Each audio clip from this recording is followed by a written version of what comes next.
Hey everybody, let me show you how I created a simple grunge animation to use in my next Kickstarter. I'm Gary Scott Beatty, publisher, editor, illustrator, writer, colorist, and letterer of comic books and graphic novels. People ask, how do you make a living in comics? Well, I don't work for Marvel or DC, but I pay the bills, and publishing is all I do. In this blog, we'll look at the highs and lows of being a creative professional. I'll share some cool art and story with you. We'll talk comics, and we'll explore the answer to that question: how do you make a living in comics?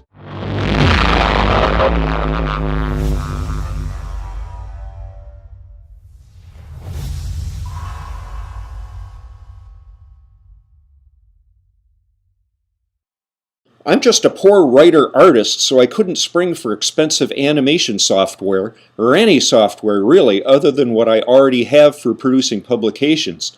So I used what I had. Is this the way the pros do it? Heck no, I'm not going to create animation for a living. With careful planning, I was able to come up with these results. Why would you spend all this time on something that's only 13 seconds long, you ask?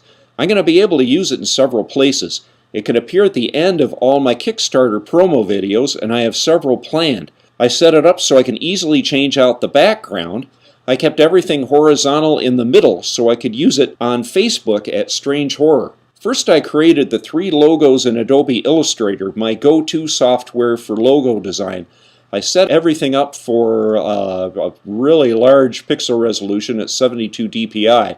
It was huge, and it did slow my ancient computer down, but I figured it better to start large and come down when needed. The test videos from pros in TV and movies I studied for this use a large resolution for their videos, and you can always save something with less resolution, but you can't add resolution later. These 3 logos, I added the borders to show you how I centered them on the page. Next, I pulled one at a time into Photoshop to add grunge and splatter effects. There are 13 different graphics for the Wounds logo. Although messing with the logos was done by the seat of my pants, I had some test videos I downloaded and analyzed, so I knew where I was going. I wanted that old movie look popular with horror movie trailers today, but the new look does not replicate the look of old film exactly, just the jumpy, dirty feel. I knew movement was important.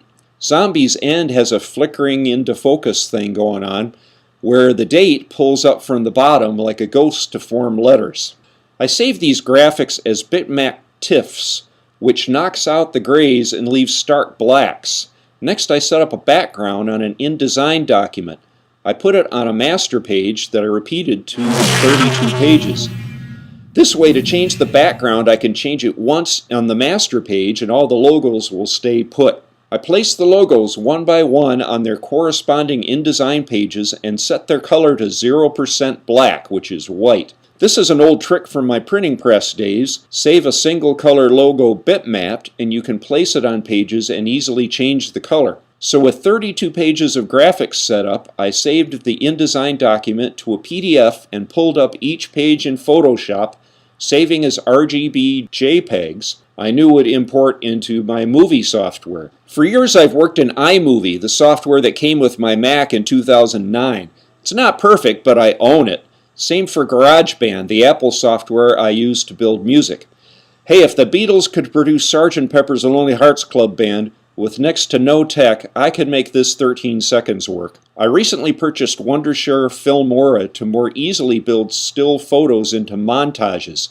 Believe it or not, before that I was using iPhoto. Now I find I can build movie clips in Filmora, set up sound in GarageBand, and assemble everything for output in iMovie. It's low tech, but a more precise way than I used to do it. Because I don't have hundreds of cells here for my animation, I knew timing would be important. Also, you don't want things jumping around so much viewers can't tell what you're trying to say. I pulled all the JPEGs into Filmora and carefully played with the timing.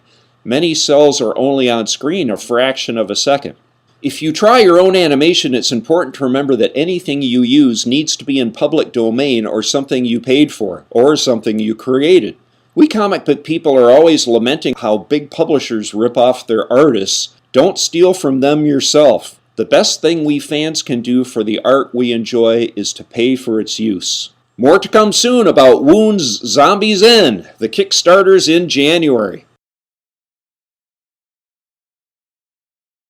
Thanks for coming by Azern Publishing's secret headquarters. Please comment below the video. Tell me what you want to see in future posts and subscribe.